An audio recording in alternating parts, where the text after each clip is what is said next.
Eu acho que faz sentido supor que o bolsonarismo estritamente considerado como poder dos bolsonaros, né, provavelmente vai enfrentar um declínio, né? Já está enfrentando, já está vivendo, né? E acho que esse declínio é bem provável que se mostre irreversível, né? Pode ser lento, pode ser mais lento, pode ser mais rápido, pode virar um vazio em torno do qual um monte de facção se engalfinha, e pode ser algo que vai sendo progressivamente erodido, né? Mas eu acho que sim, Jair Bolsonaro tem uma condenação barra pesada, nem é sobre corrupção, é sobre conspiração, né, digamos assim, contra o Estado de Direito, uma vez condenado pelo Supremo nesses termos, com a idade que tem e com a quadro de saúde que tem, até onde dá para enxergar, salvo reviravoltas, salvo o imponderável completo, ele saiu do jogo, né? Permanecerá como símbolo de que exatamente a ver. Pode virar um símbolo negativo, já é um símbolo negativo em vários sentidos, né? Bolsonaro nunca foi especialmente um fenômeno de popularidade, no sentido de mobilizar muita gente. O pessoal que é bolsonarista estrito sensu é uma minoria, embora uma minoria numerosa, né? Beleza, eu acho que isso tende a ser erodido progressivamente. O que vem no lugar? Esse que é o ponto. Eu tenho dito desde 2018 que o PT mais ou menos sobreviveu. Com a candidatura Haddad em 2018 e com o relativo sucesso dela, em poucas semanas foi para o segundo turno tranquilamente, foi até aproximando do Bolsonaro em certo momento, depois perdeu o momentum e perdeu a eleição por 10 pontos. Mas naquela circunstância, ter emplacado o segundo turno e perdido por apenas 10 pontos, assim, Lula ganhou seus 2 mandatos com 20 pontos, né, de frente em 2002 e 2006, né? Então foi uma façanha e ali dava a impressão que o PT sobreviveu. O PT em 2018 estava numa jornada de sobrevivência e sobreviveu, né?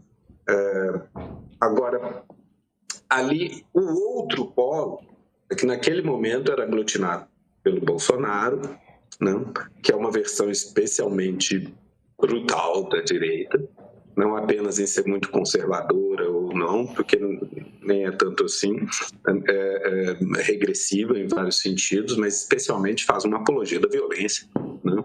Ela é miliciana e não é força de expressão, né? É um representante orgânico da banda podre, da polícia do Rio e dos grupos de extermínio e do Esquadrão da Morte. Não é forçar a barra dizer isso. As afinidades, as evidências empíricas estão no noticiário o tempo todo, né? Flávio Bolsonaro, quando era político estadual, raramente fez outra coisa que não fosse proteger os interesses e condecorar o pessoal vinculado às milícias, né? Então, esse traço que o Bolsonaro, que a ascensão do Bolsonaro traz para o outro polo antipetista, é um traço, digamos, é um ônus político. É um traço desnecessário, né? Assim, uma coisa é ser direita, outra coisa é você estar próximo de grupos de extermínio, né? Isso não precisa ser, e é um custo político. Agora, outra coisa que eu dizia é o seguinte: eu não sei quem vai ser, no fim das contas, o polo aglutinador dessa direita a longo prazo. Mesmo que Bolsonaro dure pouco, na eventualidade durar pouco, quase tudo indica que ele vai ter durado pouco, né? Mas eu dizia desde aquela época, nunca mais esse polo vai ser uma coalizão centrista, fernando-henriquista, tucana, paulistana, uspiana, que foi na década de 90, 80.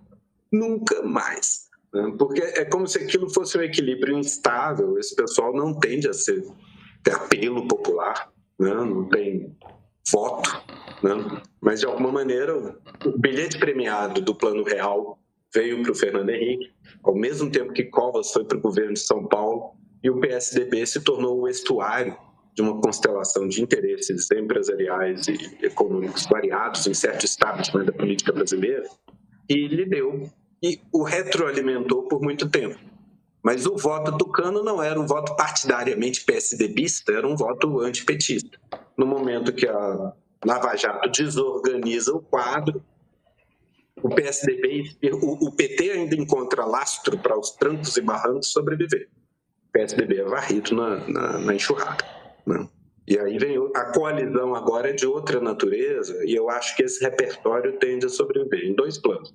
Primeiro, o programa. O programa é um liberalismo econômico mais rude do que Fernando Henrique Serra Covas gostariam de puxar, né? É mais bruto, né? Pensa em Zema, o Tarcísio, coisa mais vender as coisas todas em mais selvagem, se vocês quiserem. Em essência, mais estado de natureza, mais estado de natureza econômica, assim, salve quem puder.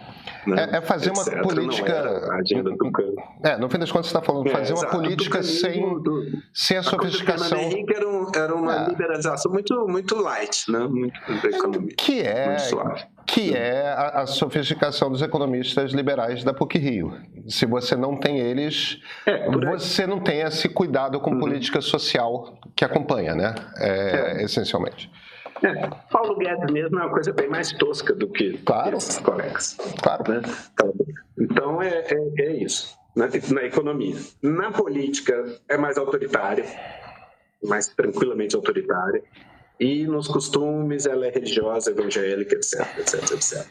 Essa coalizão vai permanecer sendo isso, porque esse é o caminho que dá um embate potencialmente majoritário contra uma coalizão que encarregue o retrato do Lula e das memórias das políticas do Lula, etc.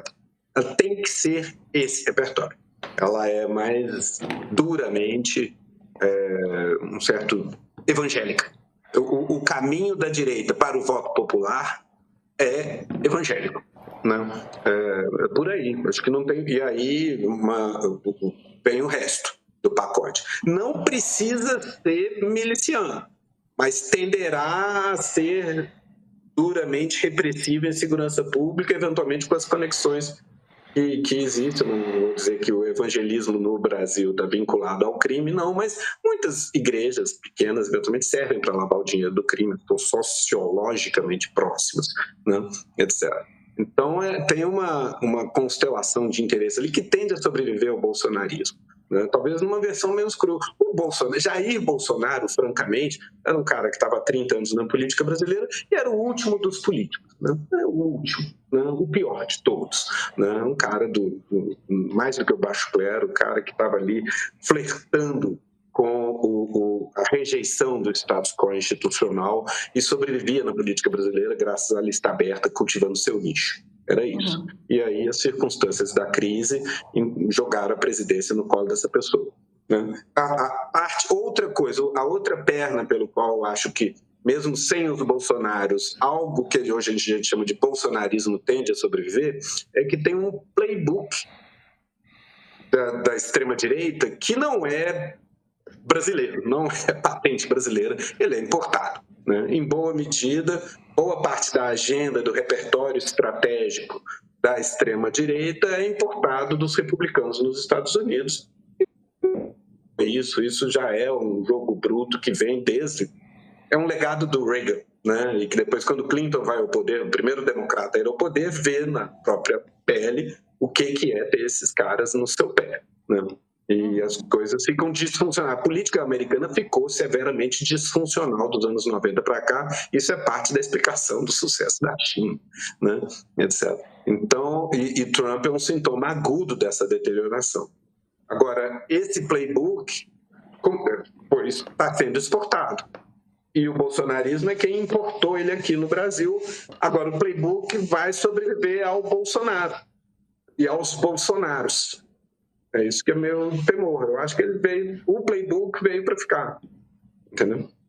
Haverá outros que vão poder usá-lo com seus efeitos corrosivos sobre a política institucional. Que, de resto, parte do objetivo dos promotores dessa estratégia é corroer a política institucional, ponto.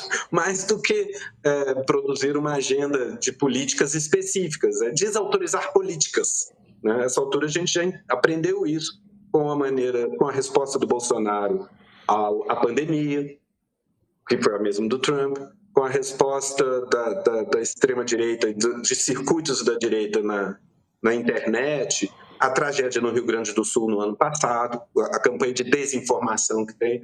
A agenda desse pessoal é a desautorização e a descredibilização de políticas de esforços institucionais coordenados no setor público. Ponto. Né? E eu acho que isso vai permanecer poderoso. Né? Esse é o ponto. Quem vai carregar essa bandeira provavelmente não vai acabar não tendo mais o nome Bolsonaro. Né? Talvez alguns deles consigam se adaptar e operar ali dentro. Né? A ver.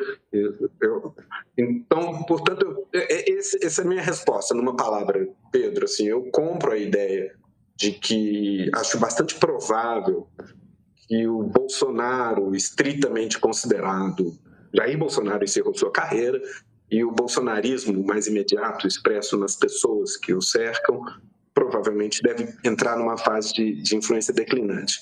Minha ressalva, a coisa não volta para onde estava, ponto. Né?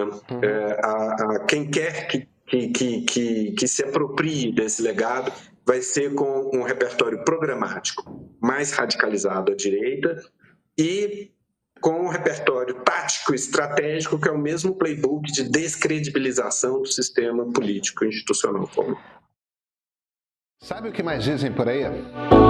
E eu entendo por quê. Por R$15 por mês você tem acesso a tudo que o Meio faz com mais cuidado. A newsletter de sábado com edições especiais e textos que você não vai ler em lugar nenhum. E às quartas, o Meio Político com análises profundas sobre o Brasil e sobre o mundo, com gente que entende do assunto como poucos. E olha, tem mais. No nosso streaming você encontra conteúdos exclusivos como o documentário Democracia Sem Fim, o julgamento do século, que explica em detalhes o que levou Jair Bolsonaro a ser condenado. E tem também o ponto de partida da série que mergulha no conflito entre Israel e Palestina de um jeito didático, profundo e humano. E olha, não sou eu que estou dizendo não. Quem já é assinante escreve pra gente dizendo que é o melhor investimento para entender o Brasil de hoje. Que o Premium muda o jeito de chegar ao mundo. Se informação de qualidade ainda importa para você, assina o Meio Premium. Por R$15 por mês você apoia o jornalismo independente e garante um conteúdo que realmente te faz pensar.